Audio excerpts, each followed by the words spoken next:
Hello, everyone, and welcome to the Butterfly Effect, a show about becoming.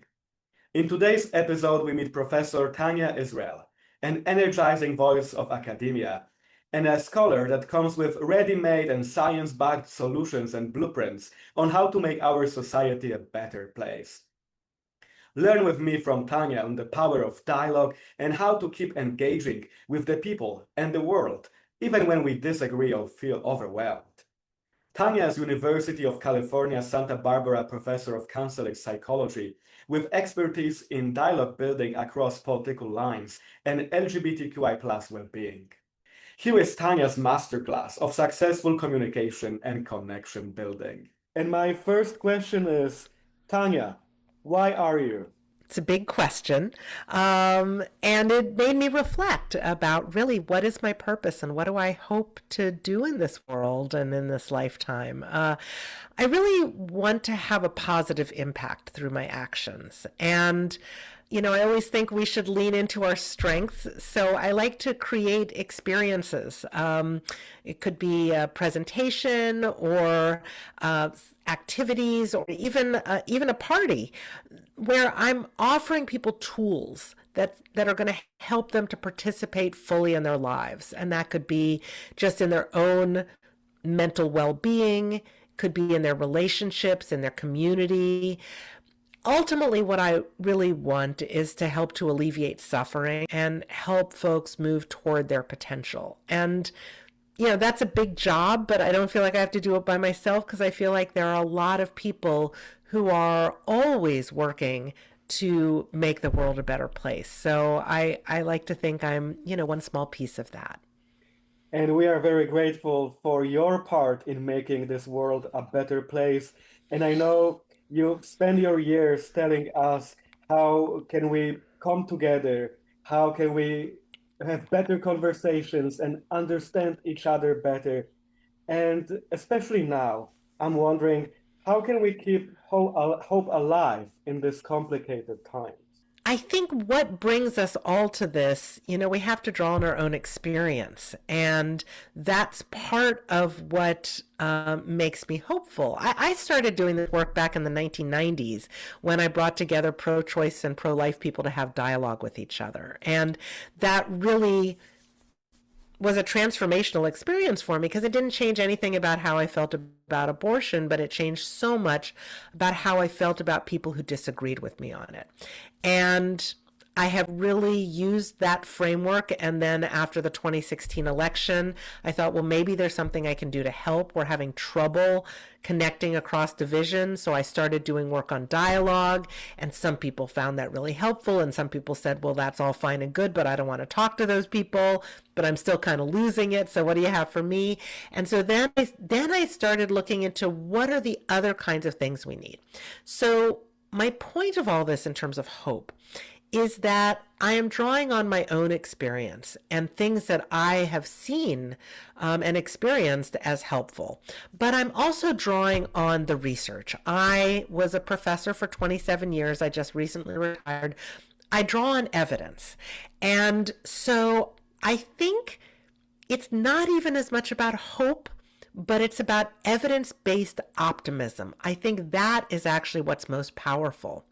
And so we have to look for those things that are going to show us that we've got any reason at all to be optimistic. So in addition to experiences that we've had, there's data. So more than 70% of Americans actually believe that we can find common ground and want to be part of the solution. Americans share common values, overwhelmingly share values about government being accountable to the people it serves, about personal responsibility, mutual respect and compassion. These are values that people have across the political spectrum. And so it's not just about dreaming up hope. It's about looking at what we know and saying, you know what, there's a lot that we can draw on that makes us believe that there are things, that things can get better. I mean, we have to work at it, but we need to pay attention to the evidence that's hopeful, as well as taking into account the evidence of where things are challenging. And speaking of the challenging part of current status quo, I admire your optimism, but sometimes the levels of injustice feel very overwhelming.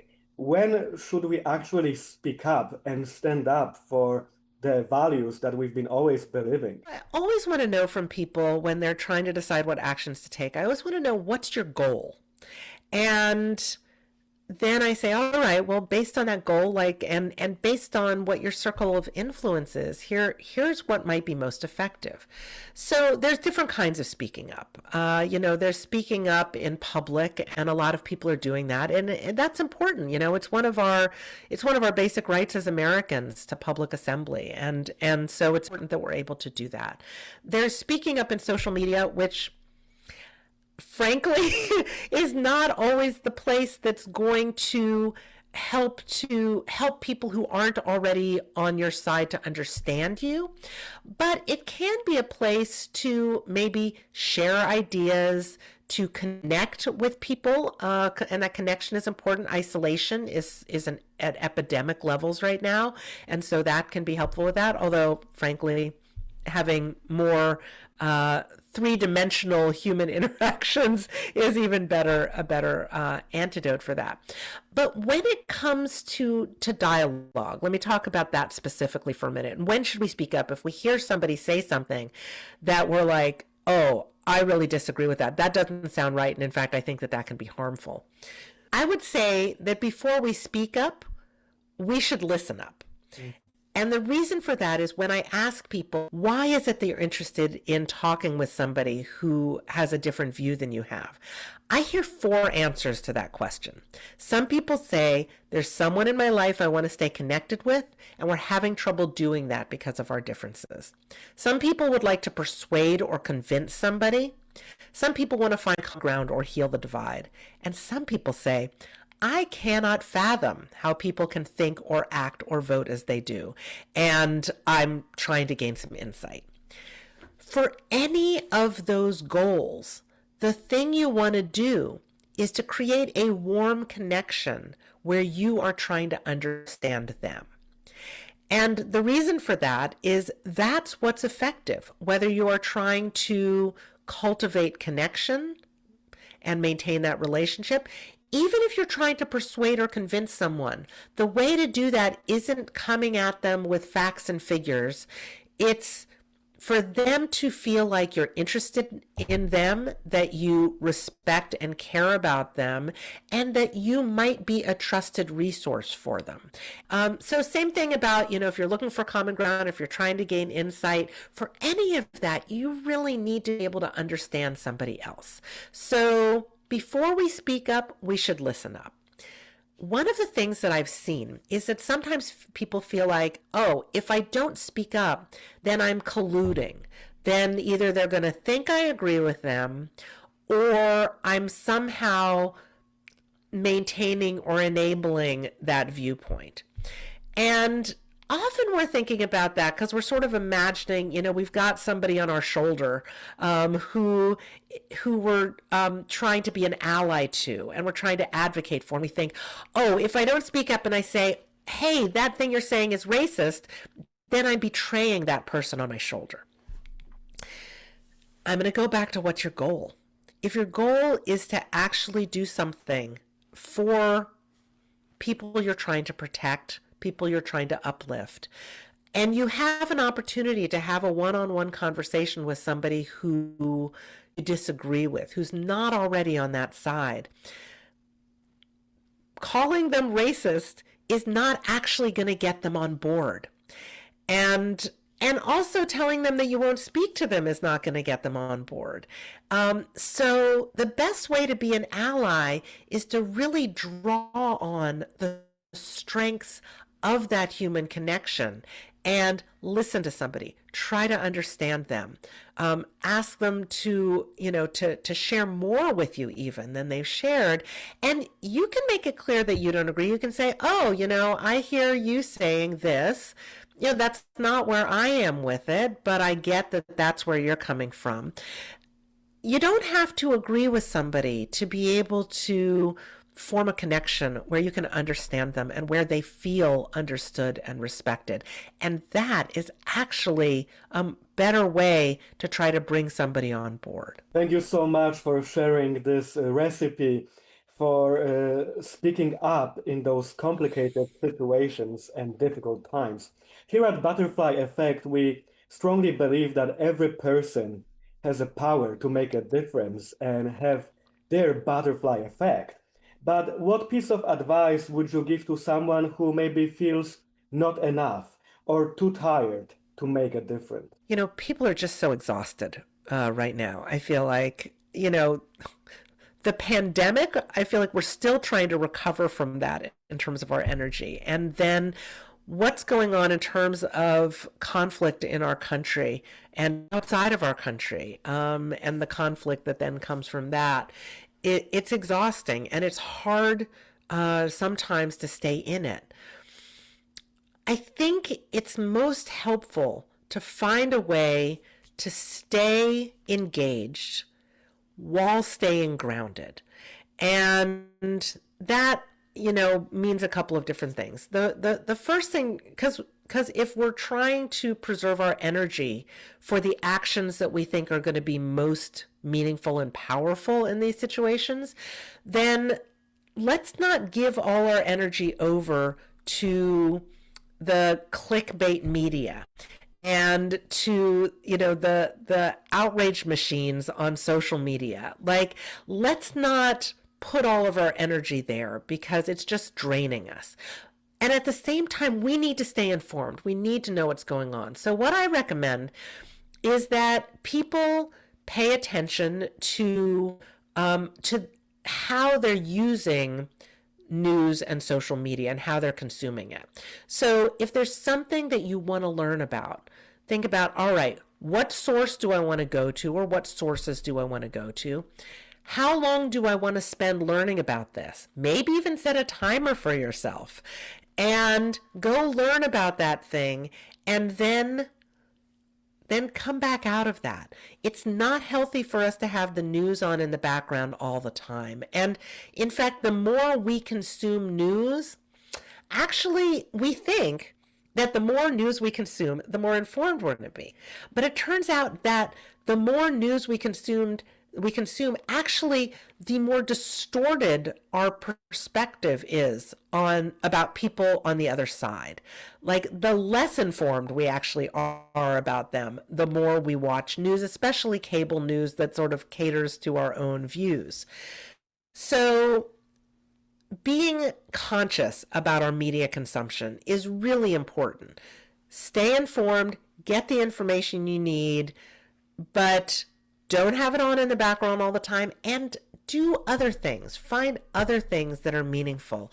The news has become like the thing that people are paying attention to all the time. Oh, and turn off your news notifications. Like, just right now, everybody pause this podcast and turn off your news notifications. You don't have to know that everything happened right now. You can find out in an hour. You can find out tomorrow. But when those things keep pinging up, no matter what you're doing, you're gardening and it's pinging. You're doing the New York Times puzzles online and you're seeing these things pop up, and it makes it hard for you to focus, and it also activates your nervous system in a way that, when our nervous system is engaged in that way, is activated consistently like that, it's actually bad for our health, like for our physical health as well as our mental health.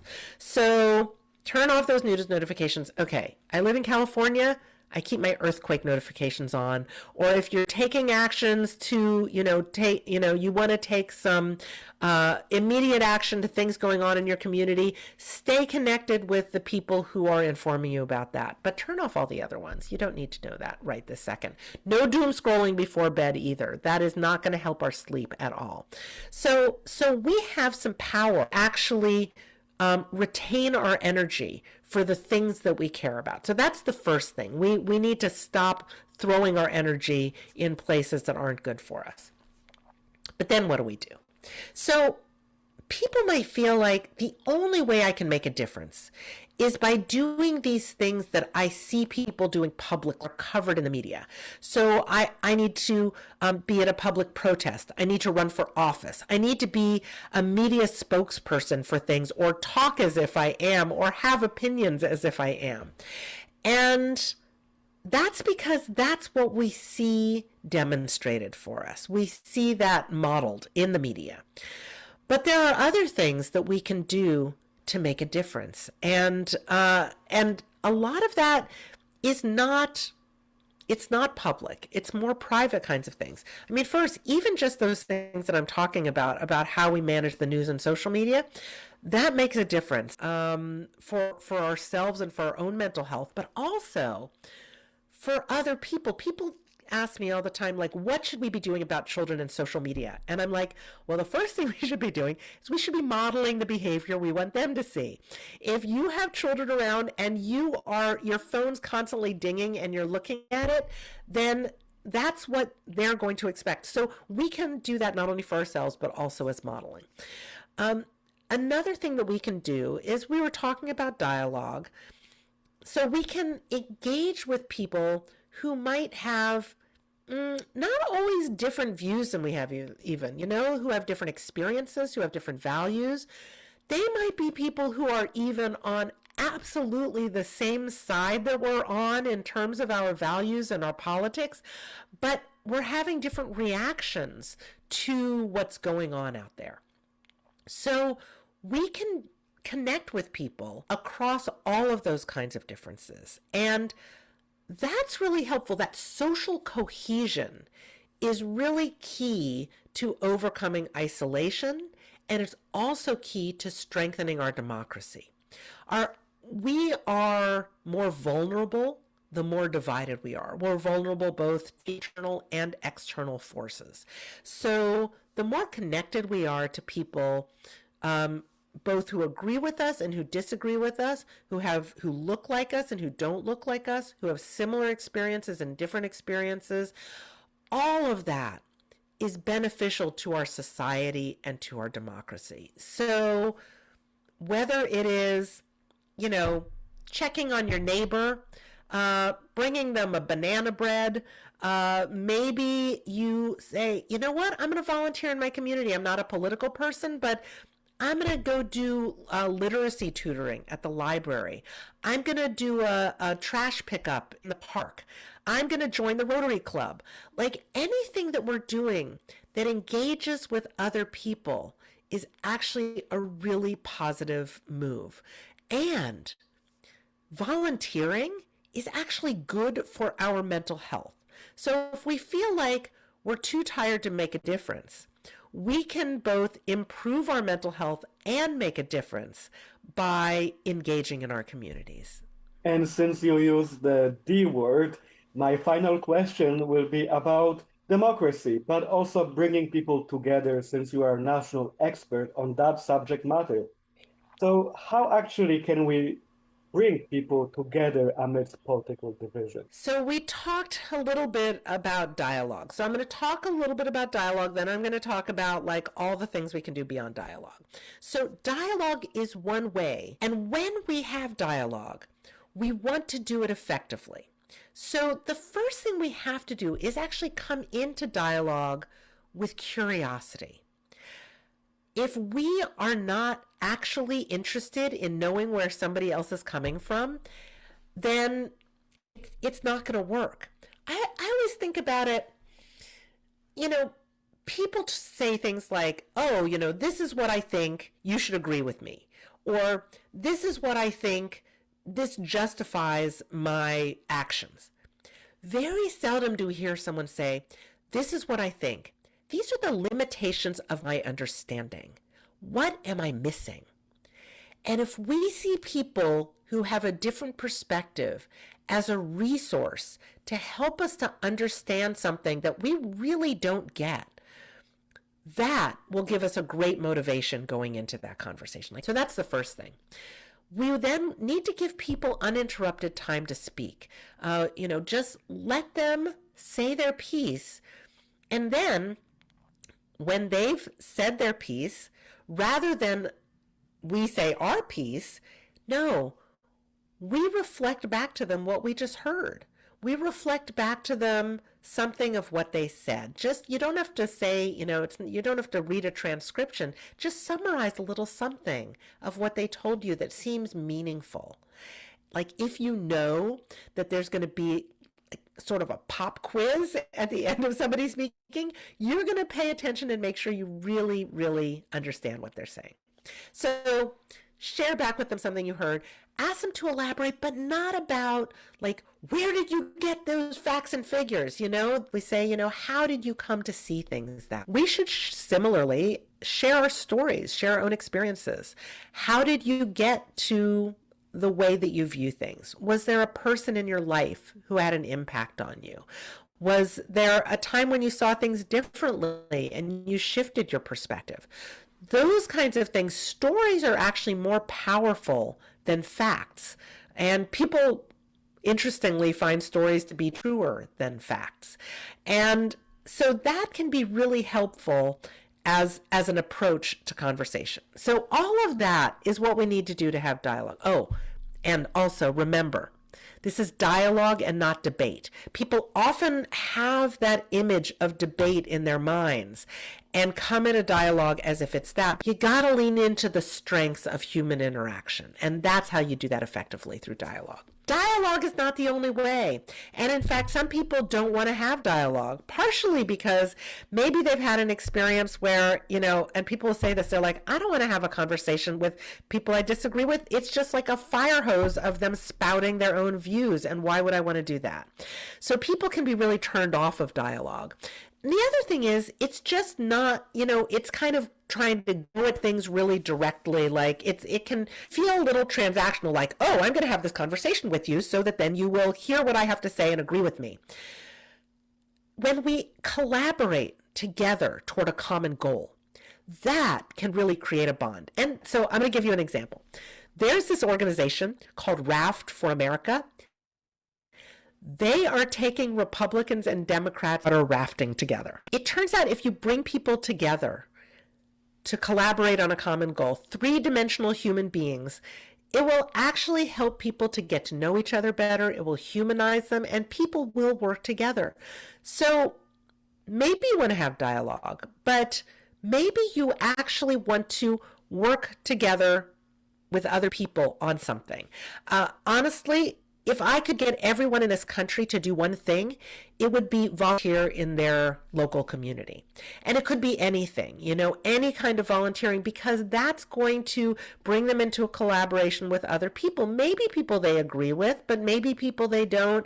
Maybe people who they're not even going to know if they agree with them, because that's not what they're focusing on. They're focusing on other things that matter to them. And that can be such a good thing for bringing us all together. I will say one more thing, and this is honestly what gives me the most hope. There is a bridging movement. There are over 500 organizations working on strengthening social cohesion and democracy. And that includes things like Raft for America, Braver Angels, Living Room Conversations, lots of different groups doing so many different things. Interfaith organizations, local, national, people who are working with elected officials, so many different things. And we are not hearing enough about the bridging movement through the news. So we need to tune into it. So we can tune into it if you go to listenfirstproject.org or conversation.us. You can sign the Listen First pledge and you will get more information about the bridging movement. I find it so helpful to have that consistent reminder that there are people working toward connection.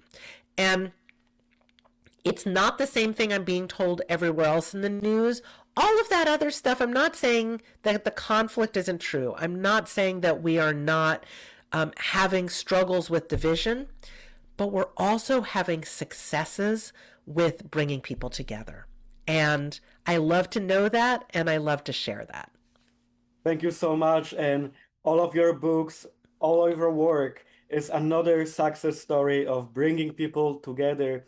And today, Butterfly Effect is very grateful for your time, your presence, everything you do to build bridges. Thank you so much, Tania. Thank you.